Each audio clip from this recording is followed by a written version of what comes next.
Hello and welcome back to the one and only show.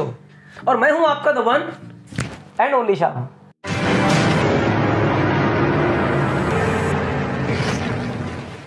दोस्तों, हमारे भारत देश में बच्चे के पैदा होने पर उसके माँ बाप, चाचा चाची, मामा मामी, पड़ोसी और रिश्तेदारों को बच्चे को बड़ा होकर डॉक्टर और इंजीनियर बनाने की बड़ी खुजली होती है। उनको इस बात से घंटा फर्क नहीं पड़ता कि बच्चे के अंदर डॉक्टर या इंजीनियर बनने की काबिलियत है भी या नहीं। उन्हें तो बस अपना सपना पूरा करना होता है।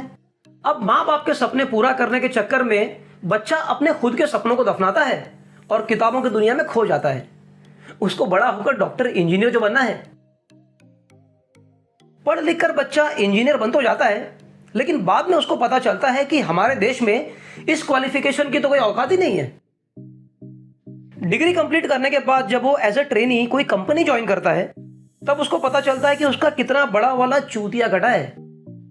क्योंकि उसको स्टाइपेंड के नाम पे जो रुपए मिलते हैं, उससे दारू तो क्या, चखने का भी जुगाड़ करना मुश्किल होता है।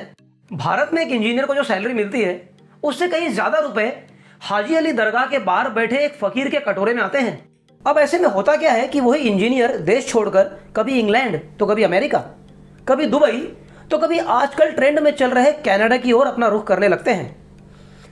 जिस इंजीनियर को अपने घर तक में इज्जत नहीं मिलती, विदेश जाकर काम करने पर औरों के सामने उसकी मिसालें दी जाती हैं।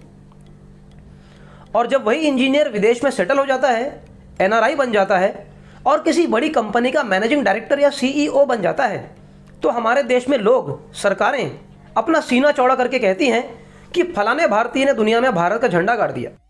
क्या है ये सब? क्यों हमारे देश में ऐसे टैलेंट का इस्तेमाल नहीं किया जाता? क्यों उन्हें अपना देश छोड़ने पर मजबूर किया जाता है? इस मजबूरी को नहीं समझते।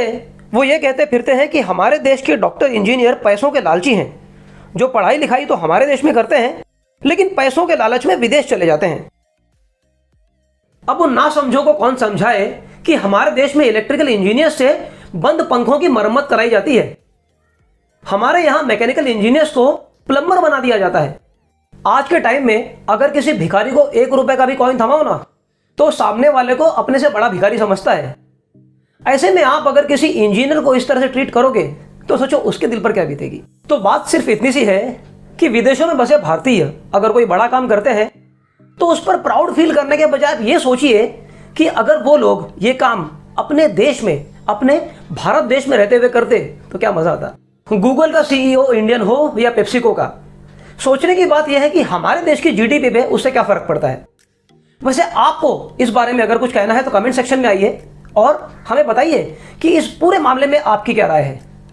वैसे हम मिलेंगे अगले हफ्ते एक नए टॉपिक के साथ में। तब तक के लिए बने रहिए मेरे साथ। शुक्रिया।